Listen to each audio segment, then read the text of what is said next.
예, 사랑하는 성도 여러분, 지금까지 사복음서를 우리가 통독했습니다. 오늘은 사도행전을 통독할 차례입니다. 한번 기도하겠습니다. 아버지 하나님, 지금까지 예수님의 복음서에 대해서 우리가 함께 통독하고 은혜 나누게 해주셔서 감사합니다. 오늘 교회 역사를 다루고 있는 사도행전에 대해서 우리가 함께 살펴볼 때에 사도행전의 역사를 주도해 가신 성령 하나님께서 또 우리 가운데 역사하셔서 오늘 세계 복음 선교와 또 교회를 세우는 일을 성령 하나님께서 주도해 주시기를 간절히 기도드리옵고 원합니다. 성령 하나님, 우리 가운데 역사해 주시어서 우리 교회를 새롭게 해 주시고 성령 하나님께서 우리 교회를 이끌어가 주시고 또 성령 하나님께서 우리 교회가 복음 전하는 교회로 세워 주시며 또 사용하여 주시기를 간절히 기도드리옵고 이 시간 사도행전을 통해서 우리에게 주신 하나님의 은혜를 기대하며 예수님의 이름으로 기도드리옵나이다. 아멘. 네, 사도행전에 대해서 누가복음을 나눌 때에 사도행전과의 연속성에 대해서 말씀을 드렸습니다. 그래서 사도행전의 저자는 누가이지요. 이건 마찬가지입니다. 누가복음과 마찬가지로 누가가 기록했다. 그런 말이 사도행전에 없어요. 전성사적으로, 그러니까 초대교회의 역사 기록물에 누가가 저자다. 그렇게 기록되어 있습니다. 누가는 의사 출신의 이방인 그리스도인으로 사도 바울의 동역자였지요. 그래서 사도 바울의 여러 선교 여행에 참여하였고 특별히 사도 바울의 건강 관리를 책임진 그런 사람이 바로 누가였습니다. 사도행전은 누가복음의 후속편으로 동일한 문체, 의휘, 신학을 공유합니다. 가장 대표적인 게 성령과 기도의 강조. 누가복음도 성령과 기도를 강조하죠. 예수님께서 참 사람이기 때문에 예수님도 성령으로 사역하시고 성령에 이끌려서 사역하시고 예수님도 늘 기도함으로 하나님께로부터 공급받아서 사역하시는 모습을 누가가 보여주었는데 예수님이 그렇다면 그 예수님의 복음을 전하는 사도들, 그 교회, 어떤 교회였겠습니까? 성령에 이끌리지 않으면은 감당할 수가 없죠. 예수님도 성령에 이끌려서 사역하셨는데 뭐 우리는 두말할 필요가 없죠. 그리고 기도하는 교회, 기도하는 사도들, 기도하는 교회. 성전 미문의 안전뱅이. 사도행전에서 예수님께서 요한복음 14장에서 내가 한 일을 너희도 하고 너희가 내보다 더 큰 일도 하리라고 하셨는데 성전 미문의 안전뱅이를 사도들이 일으키잖아요. 어떻게 일으킵니까? 그들이 기도하러 가다가 그런 역사가 일어나는 모습을 우리가 보게 됩니다.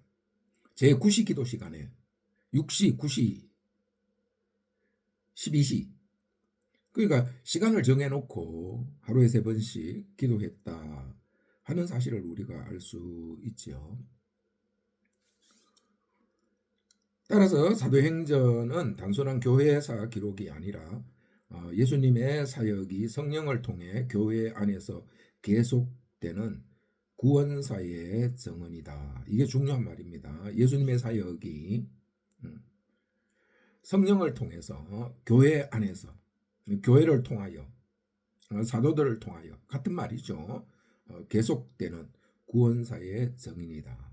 그러니까 오늘날 우리 교회가 해야 될 일도 뭡니까? 예수님의 사역을 성령을 통하여 우리 교회의 공동체가 구원사의 증언을 계속해야 한다 하는 것을 우리에게 알려주는 거죠. 수신자는 누가복음을 이야기할 때 말씀을 드린 것처럼 데오빌로입니다. 누가복음에서는 데빌로 각하라고 했는데 사도행전은 데빌로여 그렇게 이야기를 하죠. 그러니까 데오빌로가 누가복음과 사도행전을 쓸 때 당시에 신앙이 많이 성장해서 이제는 중요한 한 형제로, 그래서 친근하게 부르는 이러한 모습을 우리가 볼 수 있습니다. 그러니까 데오빌로로 대표되는 헬라 세계의 그리스도인 공동체에 보내었다, 그렇게 이야기를 할 수가 있겠지요. 이들은 복음이 어떻게 예루살렘에서 시작되어 로마 제국 전역으로 확장되었는지를 알고자 했습니다. 그래서 사도행전 1장 8절 말씀, 예수님께서 성령이 너희에게 임하시면 너희가 권능을 받고 예루살렘과 온 유대와 사마리아와 땅끝까지 이르러 내 증인이 되리라고 하셨는데, 어떻게 성령이 오셔서 사도들을 통해서, 그 초대교회죠, 초대교회를 통해서 복음이 예루살렘과 온 유대와 사마리아와 땅끝까지 확장되었는가, 그 역사를 기록한 책이 사도행전이다, 그렇게 이야기를 할 수 있겠습니다. 그럼 기록 목적과 핵심 주제입니다. 첫째, 기록 목적, 부활하신 예수님의 사역이 끝난 것이 아니라 성령을 통해 교회 안에서 계속되고 있음을 증언하기 위해서입니다. 동시에 교회가 유대교회의 한 분파가 아니라 하나님의 구원 계획 안에서 정당하게 탄생한 공동체임을 밝히고자 함이었습니다. 교회 정체성, 교회 정체성. 지금 우리 개신교회의 정체성을 이야기할 때 로마 가톨릭이 이야기하는 것과 우리가 생각하는 게 다르잖아요. 로마 가톨릭은 끊임없이 우리를 작은 집이라고, 자기들에게서 분리해 나갔다, 이렇게 이야기하잖아요. 근데 우리 개신교는 그렇게 생각을 하지 않죠. 로마 가톨릭이 중세 천년 기간에 타락을 해서 성경적 교회가 아니었다는 거예요. 지금도 상당한 부분에서 성경과 다른 교황의 말이라든지 이런 제도, 전통, 이런 것들을 더 신뢰하는, 지금도 성경하고 상당히 거리가 있는 로마 가톨릭. 그래서 어떤 사람은 로마 가톨릭은 이단 중에 이단이라고 그렇게 이야기를 하죠.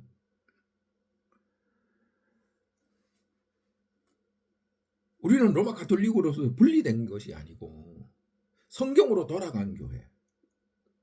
그래서 성경에 맞지 않는 것들을 다 제거를 하고 성경으로 다시 돌아간 교회다, 우리는 그렇게 이야기를 하죠.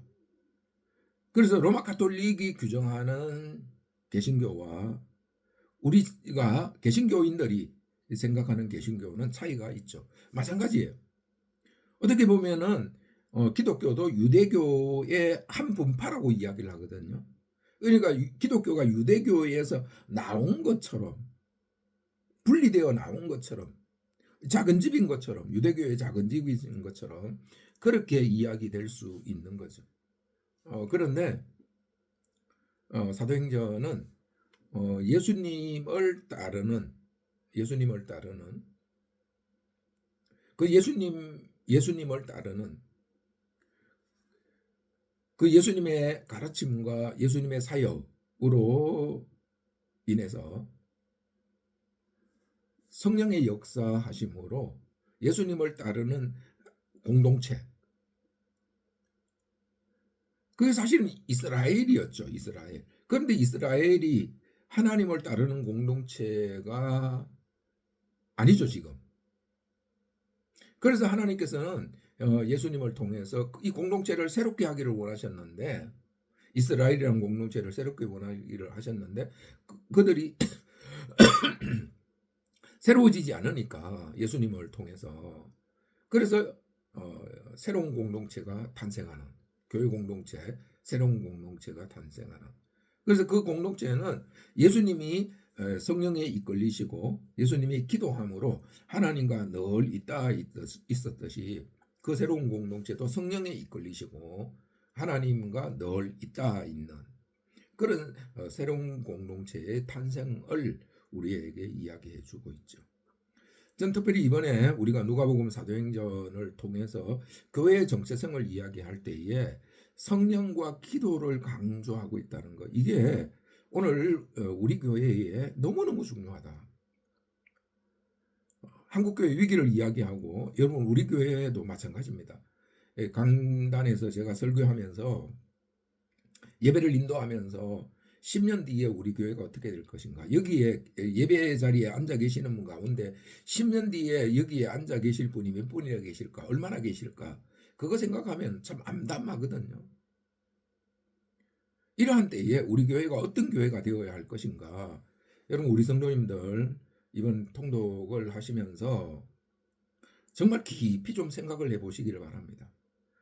우리는 이런 좀 하나님의 나라, 예수님에 대해서, 교회에 대해서 정말 교회를 우리가 사랑한다고 말은 하고 그렇게 하지만 우리가 그런 정말 교회를 사랑하는 그런데 실제 우리의 삶을 보면은 내 자신의 어떤 이익이라든지 내 자신의 생각, 자기 생각이라든지 그런 것들에 의해서 그런 것들이 내 신앙생활을 움직이는 중심적인 것이 되는 이런 모습들을 우리가 보지 않습니까? 그런데 예수님의 삶도 그렇고 그 예수님의 삶과 사역을 이어받은 초대교회는 성령과 기도 공동체였다. 그래서 오늘 우리 교회가 새로워지고 우리 교회가 정말 주님 오실 때까지 복음 사역을 감당하는 그런 교회가 되기 위해서는 오늘 우리 교회도 성령과 기도 중심의 그런 교회 공동체가 되어야 할 필요성이 있다 하는 것을 우리가 배울 수 있지요. 핵심 주제 세 가지는 성령의 사역입니다. 첫째는 성령의 사역. 예수님께서 떠나시면서 아버지의 약속하신 것을 기다리라고 하셨죠. 그리고 이제 예수님의 부재의 자리, 예수님이 승천하셨잖아요. 계시지 않잖아요. 그 부재의 자리를 누가 메우십니까? 누가 채우십니까? 성령이 오셔서 예수님의 사역을 이어가시죠. 이게 성령의 역할이죠. 그러니까 성령이 중요할 수밖에 없죠. 교회 공동체에 있어서는요. 그래서 겉으로 보기에는 사도행전에 사도들이 복음을 전하고 사도들이 중심인 것처럼 보이지만 그러나 실제는 뭐예요? 실제는 성령이 사도행전의 주인공이시다. 사도행전의 주어가 누구냐?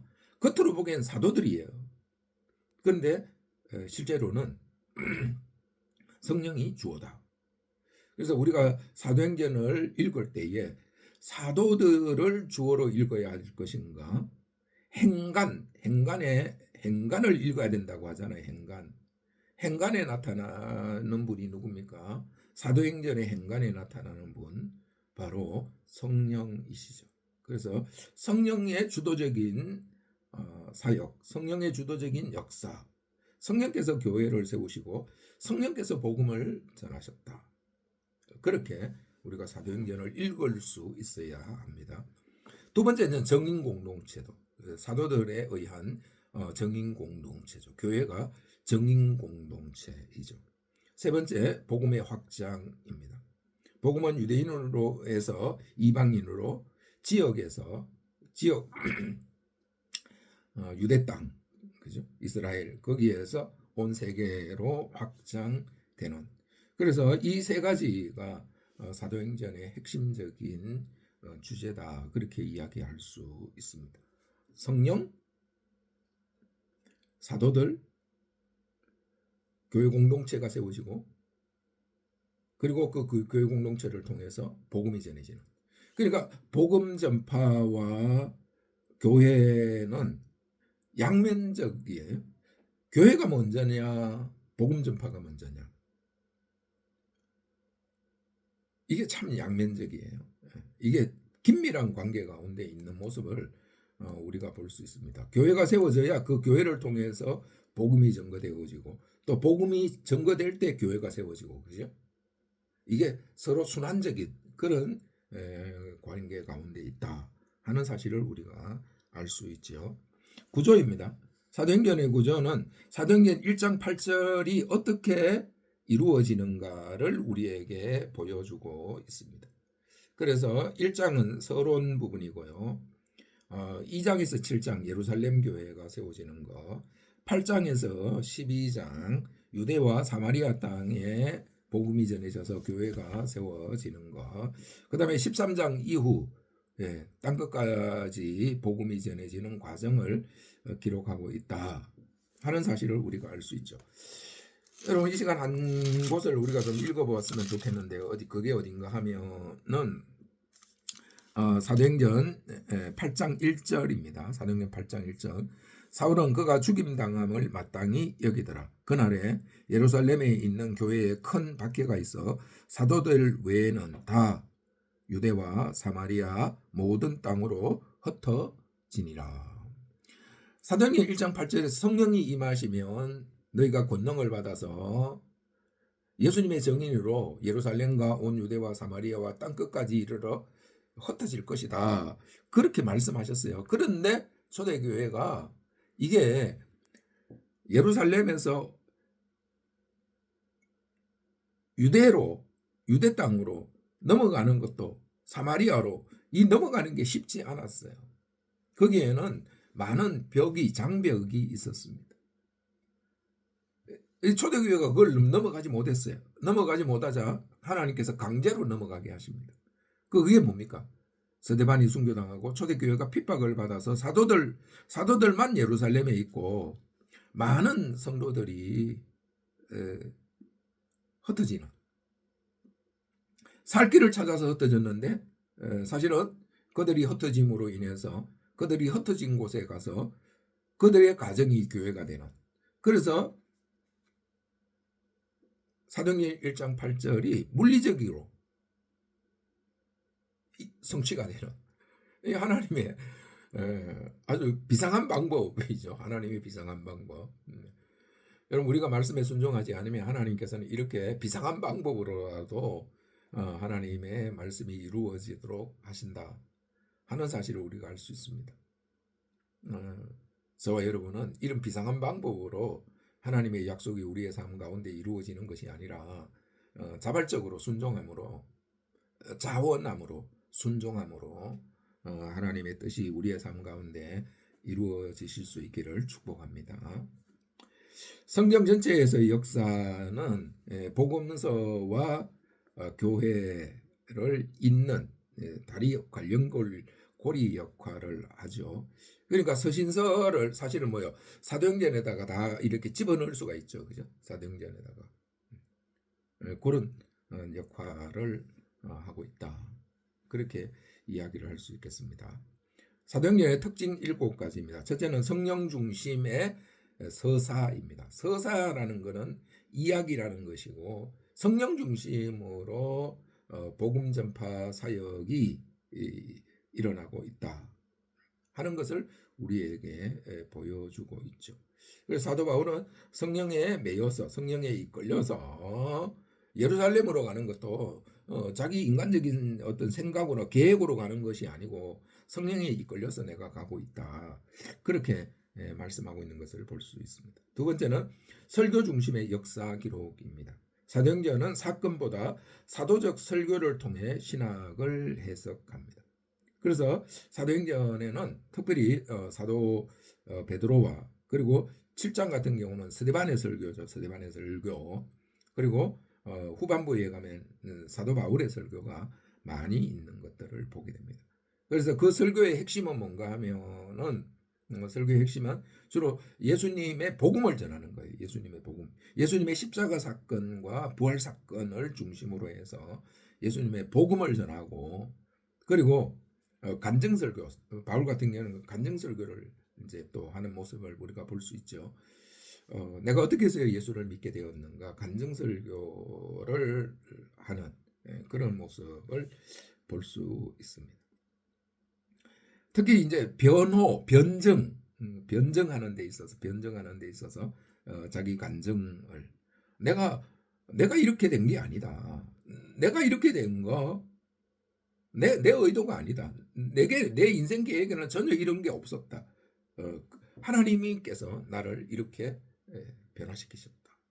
그렇게 자기 자신을 변호하며 간증하면서 변증하는 기독교 복음을 변증하는 이러한 모습을 우리가 사도행전에서 볼 수 있습니다. 그 다음에 세 번째는 교회의 탄생과 성장 모델을 제시합니다. 예배, 가르침, 교제, 기도, 나눔이라는 공동체의 기본 구조를 제시하고 있습니다. 여러분 특별히 오늘 우리가 좀 아주 중요하게 생각하면서 기억하셔야 될 게 있어요. 그게 한번 우리가 찾아보면 사도행전 2장 42절입니다. 그들이 사도의 가르침을 받아 서로 교제하고 떡을 떼며 오로지 기도하기를 힘쓰니라. 초대교회가 교회에 여러 가지 신앙생활을 했다는 거예요. 예? 서로 교제하고 떡을 떼며 오로지 기도하기를 힘썼는데 무엇을 하든지 어느 바탕 위에서 어디에 기초 위에서 했다는 겁니까? 그들이 사도의 가르침을 받아. 이게 너무너무 중요합니다. 지금 한국교회 위기는 여기에 있습니다. 성도들이 사도의 가르침을 받지 않는 거예요. 여러분 목사의 가르침이 아니에요. 성경 말씀이 하나님의 말씀에 기초해서 이 목사의 말이 아니에요. 여러분 목사가 전하는 것은 목사의 생각을 전하는 것이 아니고 하나님의 말씀을 전하는 거잖아요. 하나님의 말씀에 기초해야 돼. 하나님 말씀에. 그런데 그 하나님의 말씀을 누가 전했어요? 사도들이 전했어요. 왜 사도들이 전했습니까? 사도들이 전한 이유는 사도들이 그 말씀을 복음을 바르게 해석할 수 있기 때문에 그렇습니다. 그래서 신학을 공부하는 게 중요해요. 신학을 공부하지 않은 사람들이 이렇게 성경을 해석해서 전하는 경우에 많은 경우에 오류가 나는 게 이게 구약과 신약과의 관계 문제, 예수 그리스도 안에서 이게 어떻게 되는가, 이 관계 문제, 이 문제를 우리 한국교회에 참 안타까운 가운데 하나가 뭔가 하면은요, 어떤 사람들을 자꾸 특별하게 생각하는, 너는 뭐 제사장이다, 레위인이다, 뭐 이런 어떤 사람들을 이렇게 특별하게 목회자라든지 그죠? 그런 해석을 많이 해요. 근데 그런 해석은 잘못되었습니다. 오늘은 제사장 없어요. 레위인도 없어요. 여러분 우리가 누구인가를 해석하는 데 있어서 구약의 모든 성경은 예수님의 말씀으로 재해석되어야 돼요. 그 구약에 우리는 선민이라는 이 말씀이 예수님에 의해서 재해석된 게 사도행전 2장 9절이에요. 너희는 왕같은 제사장이라는 거예요. 너희는 왕같은 제사장이라는 거예요. 우리 모든 성도들은 왕같은 제사장이라는 거예요. 뭐 대표적인 게 성전. 심지어는 성전 같은 경우는 우리 목회자들도 지금 오용을 하는, 지금은 성전이 없으면 예배당은 성전이 아닙니다. 예배당 짓는다고 하면 다 우리가 성전 건축이라고 하잖아요. 예배당은 성전 건축이 아니에요. 교육관 지으면서도 성전 건축한다고 하잖아요. 성전 건축이 아니에요. 성전은 지금 우리의 몸이 성전이에요. 영적인 교회가 성전이에요. 여러분 건물은 예배당이고 교육관이에요. 이런 해석이 필요하단 말이에요. 해석. 이런 해석을 잘못하는. 그래서 사도의 가르침을 받아야 되는 거예요. 사도라는 게 이런 바르게 주님의 말씀, 예수님을 만남으로 인해서 성령의 감동 가운데서 성경을 바르게 해석할 수 있는 사도의 가르침을 받아서 모든 것들을 했다는 거예요. 그런데 오늘날 사도의 가르침을 받으려고 하지 않는, 자기 마음대로 자기 생각대로 그냥 신앙생활을 하는 게 아니라 교회 생활을, 그래서 교회가 어려움을 겪는 이런 모습을 지금 너무너무 많이 봅니다. 사랑하는 성도 여러분, 사도행전 2장 42절 말씀 꼭 기억하실 수 있기를 축복합니다. 그들이 사도의 가르침을 받아 사도들의 가르침을 받아서 신앙생활을 했다는 거. 그래서 사도의 가르침을 받는 게 너무너무 중요하다는 거 여러분 꼭 기억하실 수 있기를 바랍니다.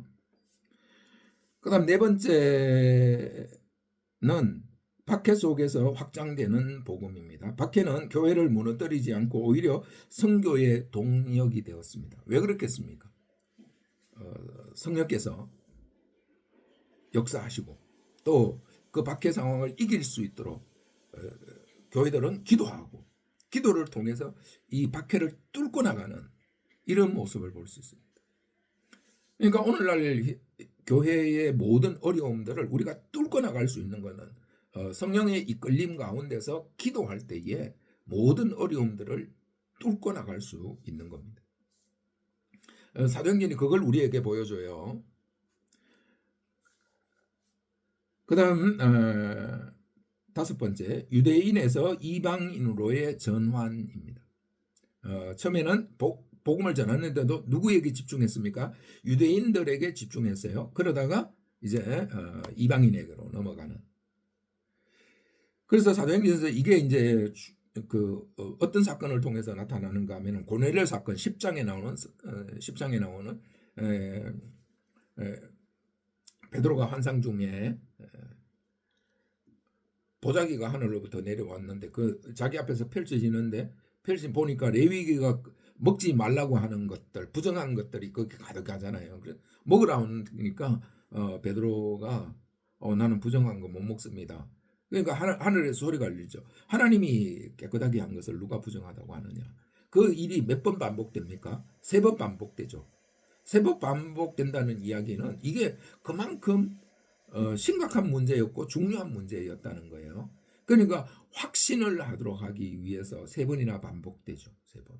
그때 고넬료가 보낸 사람이 도착하고 베드로가 그들을 따라서 고넬료 집에 갔을 때 그곳에서 말씀을 전했을 때 그들에게 이방인의 오순절이라고 이야기할 수 있는 그 이방인들에게 사도행전 2장의 역사와 동일한 성령이 임하시는 사건이 일어나는 모습을 우리가 볼 수 있습니다. 그래서 그렇게 했음에도 불구하고 이게 공교회 베드로에게 그런 일이 난 거죠. 공교회의 회의를 거쳐서 공적으로 확인된 건 아니에요. 그게 확인되는 거 15장에서 예루살렘 회의가 모여서 할례 문제, 이방인들이 예수님을 믿을 때에 먼저 할례를 받고 유대인이 되고 난 뒤에 예수를 믿어야 구원을 얻는다. 이렇게 가르치는 사람들이 있었어요. 그런데 성인이 되어서 할례를 받는 게 요즘같이 의술이 그렇게 발달된 그런 시대도 아니잖아요. 난지 8일 만에 할례를 받아야 별로 고통 없이 할례를 받는데 성인에게 할례를 행하니까 이게 너무너무 고통스럽고 힘드는 거죠. 엄청나게 힘드는 거죠. 그래서 예루살렘 공의회가 이 문제를 다루어서 이방인들은 할례를 받지 않고 예수님을 믿음으로 구원을 얻는 것으로 확증하는, 그래서 복음이 이방인에게로 폭발적으로 전거되는 어떤 계기가 되는 이러한 모습을 볼 수 있습니다. 그래서 사도행전 10장과 15장은 연결되는 거예요. 연결. 그래서 정결례, 특별히 유대인들은 정결례, 부정한 것과 정결한 것, 먹을 수 있는 것과 먹을 수 없는 것, 이 문제, 레위기 정결례의 문제, 그리고 할례 문제, 율법 준수 문제, 이런 것들이 구원을 받는 데 있어서 조건이 되느냐, 예수를 믿는 데 있어서 조건이 되느냐? 아무런 조건 없다. 아무런 조건 없다. 예수님을 믿음으로 우리는 구원을 얻는다. 이게 10장과 사도행전 10장과 사도행전 15장을 통해서 정립이 되는 이런 모습을 우리가 사도행전을 통해서 볼 수 있습니다. 여섯 번째, 베드로에서 바울로 중심 이동. 그래서 사도행전은 초기 12장까지는 베드로가 중심이에요. 근데 13장부터는 바나바와 바울이었다가 바나바에서 또 바울로 바울이 중심이 되는 이러한 모습을 볼 수 있습니다. 그 다음 7번째 열린 결말 구조입니다. 사도행전 28장으로 끝이 나는데 바울이 로마의 셋집에서 살고 있는 셋집이면서 또 감옥이죠. 그 셋집에서 그러면서 그 셋집에 있는 바울에게 많은 사람들이 찾아와서 복음을 전하는 그 이후에 바울의 사역, 그 이후의 교회에 대해서는 닫혀 있습니다. 그래서 우리가 계속하는 이야기가 사도행전 29장을 새로 쓰자 하는 이야기를 계속해서 하고 있죠. 그래서 하나님의 의도적으로 하나님께서 바울의 죽음으로 마칠 수 있잖아요, 그죠? 그런데 바울의 죽음, 베드로의 죽음으로 사도행전이 마치는 것이 아니라 열린 결말이죠. 열린 결말. 결말 없이 그냥 끝이 나는 사도행전이. 예. 이걸 열린 결말이라고 합니다. 결말 없이 끝이 나요. 결말 없이 끝이 난다는 것은 그것을 우리가 계속해서 이어서 써 나가야 된다. 계속해서 우리가 바울을 뒤이어서 오늘 우리가 제2의 베드로가 되고 제2의 바울이 되어서 우리가 복음을 계속해서 전하고 교회를 계속해서 세워야 한다 하는 것을 우리에게 이야기해 주고 있죠. 그렇게 사도행전은 끝이 나는 것을 우리가 볼 수 있습니다. 한마디로 이야기하면 사도행전은 부활하신 예수님의 사역이 성령을 통해 교회 안에서 계속되며 복음이 예루살렘에서 시작해 땅끝까지 확장되는 과정을 증언하는 구원사의 역사서다. 그렇게 이야기할 수 있겠습니다. 오늘 복음이 확장되는 이 구원사의 역사서를 누가 써가야 되겠습니까? 바로 우리 자신이, 내가 써가야 되겠지요.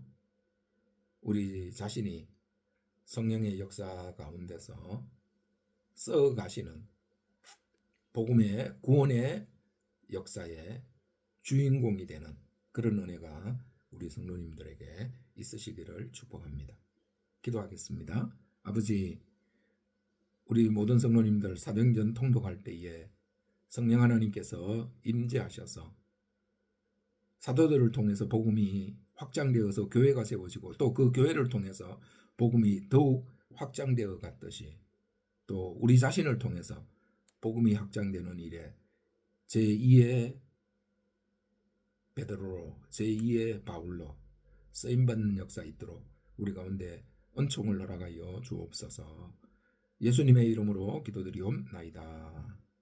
아멘. 사도행전 통독할 때 성령 하나님께서 우리 가운데 역사하셔서 사도행전의 역사가 우리의 마음을 뜨겁게 하는 하나님의 놀라운 은총의 역사가 우리 모든 성도님들에게 있으시기를 축복합니다.